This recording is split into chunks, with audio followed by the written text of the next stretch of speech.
Good morning, Internet! This is the old fat dad, and welcome back to another beautiful day on the Goober Nation gun range.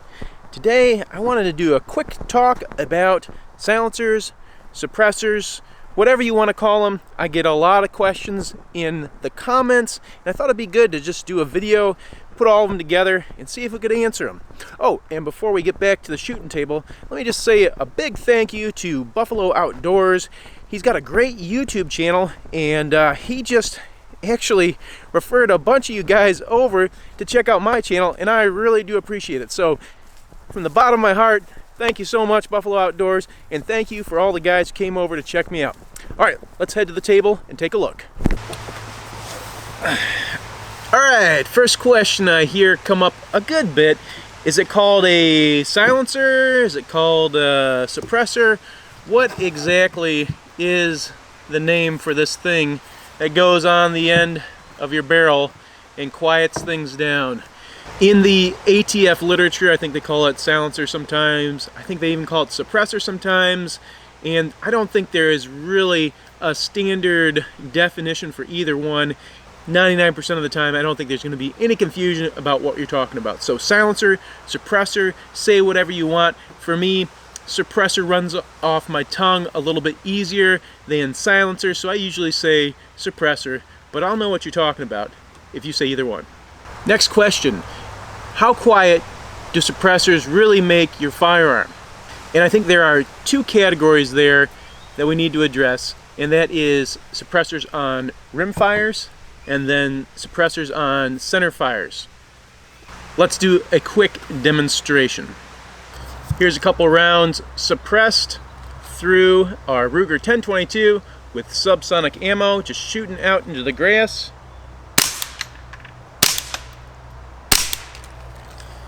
So that's really quiet. I don't have my ears on, no pain at all. You can hear the bolt going click-clack in there, and that's louder than the shot or the hit downfield. It's pretty darn quiet with subsonic 22 LR ammo. I'm going to take off the suppressor. Let's hear what that sounds like. Same subsonic ammo, and now we do not have the suppressor on the end. Here we go.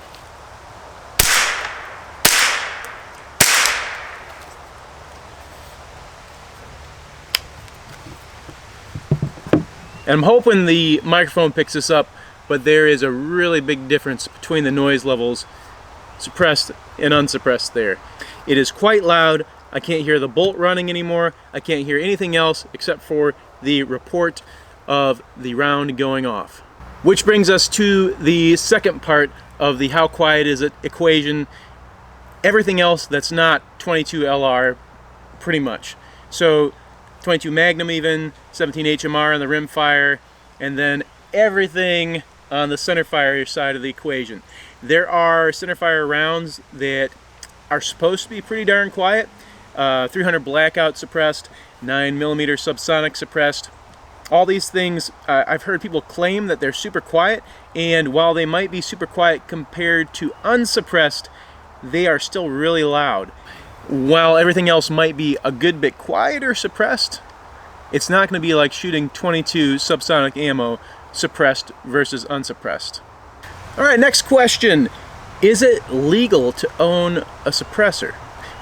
It is in 42 states as long as you do the appropriate paperwork and pay the government. So the states that you cannot personally own a suppressor are California, Delaware, District of Columbia, Hawaii, Illinois, Massachusetts, New York, New Jersey, and Rhode Island. If you are anywhere else in the country, you're good to go. If you're in one of those states, it's a no-go. Another question I get a lot is how do suppressors affect velocity? So I get a lot of comments when I'm doing my velocity tests. I'm testing out ammo to see how fast they're shooting, how it corresponds to the manufacturer's claims, and I inevitably get some sort of comment about how using a suppressor is going to affect the velocity either higher or lower when I'm doing these tests. Now, I'm not sure what the answer is for this particular question, but I do have a chronograph, I have the suppressors, and I've got some 22 ammunition, so let's see what we can see. I've got some bulk pack Federal ammo, 36 grain. It's going about 1,200 feet per second according to the manufacturer. We're going to shoot with the Ruger 1022, and we'll see what kind of velocities we get, and then we'll add the suppressor and see what happens from there. 1370, 1494, 1326, 1345, 1304, 1319.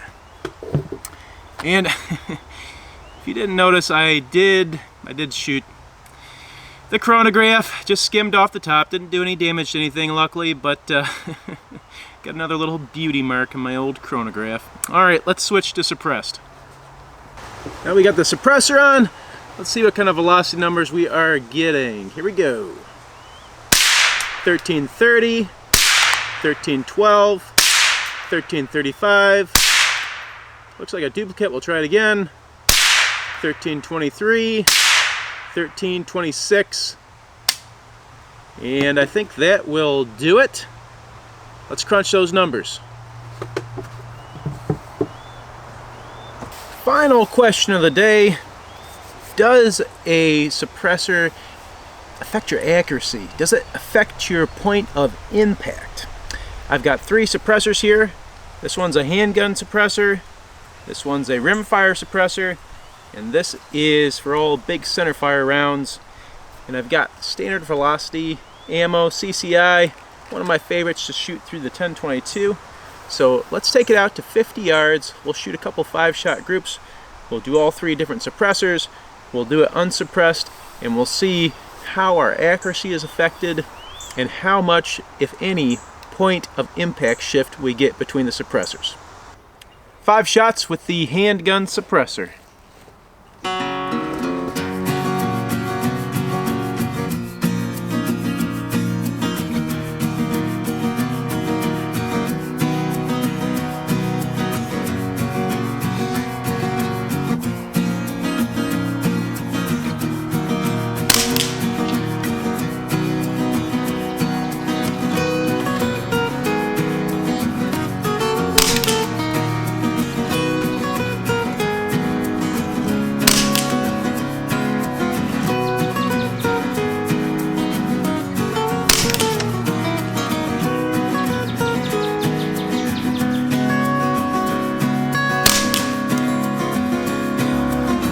Five shots with the rimfire suppressor.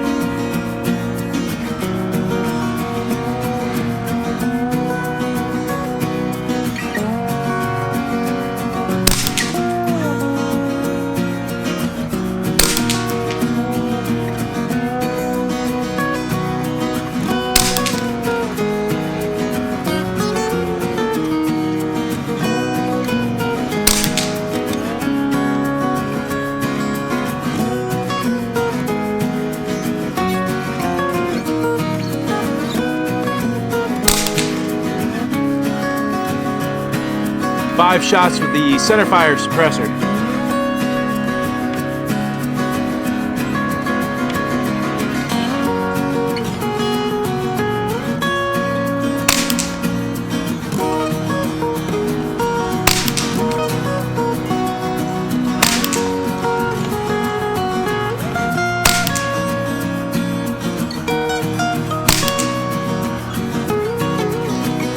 Five shots unsuppressed.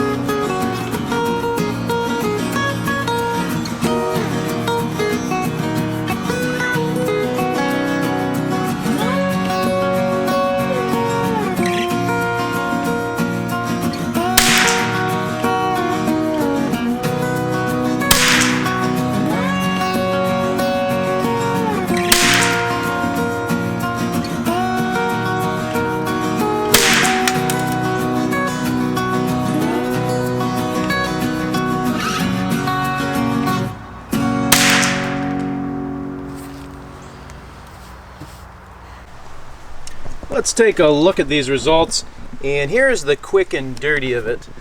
here is our handgun group, here is our rimfire group, here's the rifle, and then here's with no suppressors. Now just eyeballing these, it looks like the group sizes are very comparable, and the interesting thing is we do see a good bit of impact shift. So we're directly below the bullseye, and I was aiming for the bullseye with all these shots here. And then we're off to the left a little bit. We're farther off to the left and farther down. And then finally, we've got pretty much right on target with no silencer. So I think it's safe to say that you will see a point of impact shift with a change in silencer and no silencer in between silencers. The accuracy though, at least for me, does not seem to change all that much. So you decide you got the itch and you want to get a suppressor of your own. What do you do next? Assuming you're in one of the 42 states that allow them, you have really two paths you can go down. Now, I can only speak to one of those because I've only got suppressors through the Form 1 pathway. And what that means is that I have actually manufactured my own suppressor. It's totally legal. There is a form for it that you fill out. And when you're done building your suppressor, you engrave it and it is good to go. You are the owner of a self-manufactured silencer. Why would you do this? If you have any kind of mechanical inclination, it is pretty easy to put together one of your own. So let me run down the process really quick. I went shopping. I found a kit, but it's not a suppressor. It's either a solvent trap or it's considered a Form 1 kit. I chose one of those kits. I did not buy it. Instead, I took the specs of the kit. I went to the ATF's website. I filled out the Form 1 application. I gave them my fingerprints. I gave them a beautiful photo of my face, passport style, and I gave them some money. And then they came back, did a background check on me, and they'll approve you if everything goes through. And at that point, I buy the kit that I decided on. I drill out holes in each one of the baffles. Those are the parts inside the silencer that capture the sound and explosive gases. I drill out the end of the kit and I make sure that I have engraved somewhere on that tube all the relevant information that the ATF tells you to put on there, and then I'm good to go. So that's called the Form 1 process. That's if you're going to build your own. The benefits are it's typically cheaper to buy those kits than it is to buy from a manufacturer. And the big benefit is that the approval time is very, very short compared to buying a manufacturer suppressor. So usually it's a week to a month to get approval for your Form 1. The downside is that these are not... they're going to be a lower quality level, I think, on a whole, than a manufacturer suppressor, because you have to put together these parts and you have to do the drilling, and you are probably not a machine or tool shop that can do a really tight job and put together premium materials for your suppressor. But I do think that building your own Form 1 is going to be about between 80 to 90% of the capabilities of a manufacturer's suppressor. If you want to have the absolute best suppressor, then you want to go with a manufacturer. If you're going to buy from a manufacturer, then it's called a Form 4. And that process is going to look exactly the same for the most part, except that you're going to have a longer waiting time. You're obviously not going to build the suppressor, you're going to buy it, and the dealer is going to hold it for you until you get that Form 4 approved. I don't know why there's such a huge difference in approval times, but that's the way it goes. Since I have some mechanical knowledge and I'm impatient and I'm a cheapskate, I went the Form 1 route. But if you are someone who wants, like I said, the best assembly, the best materials, and you want that warranty that you would get from buying through a manufacturer, then you should go the Form 4 route. I'm sure there's some questions that I missed. I'd love to hear if you have any. Put them in the comments below. I'll try and get to them as quickly as possible. I hope you enjoyed the content. thank you for watching, and we'll see you next time.